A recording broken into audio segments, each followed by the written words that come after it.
नवऱ्याचा मित्र नवरा घरी नसताना घरी आला. नंतर त्याने रात्री बेडवर येऊन असं मजबूर केलं की राहावलं नाही. निखिल त्याच्या बायकोसोबत शहरामध्ये राहत होता. तो एका चांगल्या नोकरीवर होता. त्याला फक्त 1 वर्ष झालं होतं शहरामध्ये येऊन. निखिलने शहरामध्ये त्याचं स्वतःचं घर घेतलं होतं. आता निखिल चांगल्या पदावर होता. त्याची बायको वनिता ही गृहिणी होती. ती फक्त घर सांभाळायची. निखिलच्या घराजवळ त्याच्या गावचा एक मित्र राहत होता, विकी. विकीचे अजून लग्न झाले नव्हते. तो एकटाच तिथे खोली करून राहत होता. कधी कधी तो निखिलच्या घरी जात होता. तो निखिलच्या बायकोला वनिता वहिनी म्हणायचा. तो नेहमी निखिलच्या बायकोला म्हणायचा, वनिता वहिनी, निखिल खूपच भाग्यवान आहे. त्याला तुमच्यासारखी एवढी सुंदर बायको भेटली.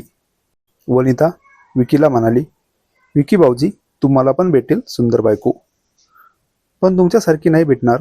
विकी वनिताला म्हणाला. जेव्हा पण विकी निखिलकडे जात होता तेव्हा तो बघायचा की निखिल घरी नाही. तेव्हाच तो जायचा आणि वनितासोबत असं काही बोलायचा. एकदा त्याला समजलं की निखिल रात्री घरी येणार नाही.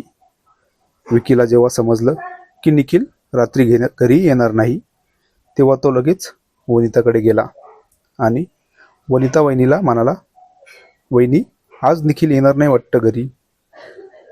वनिता म्हणाली, नाही, आज रात्री त्यांना थोडं काम आहे, त्यामुळे ते नाही येणार. वनिता वहिनी, तुम्हाला एकटं एकटं वाटेल.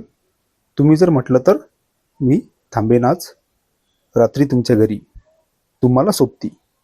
विकी वनिताला म्हणाला. वनिताने थोडा पण विचार न करता विकीला थांबायला सांगितलं.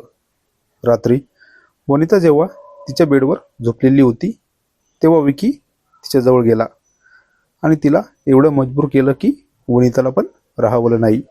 आणि ती सकाळी जेव्हा वनिताला समजलं की तिने रात्री, ती विकीला म्हणाली, विकी भाऊजी, तुम्ही रात्री इथे होता हे निखिलला समजलं नाही पाहिजे.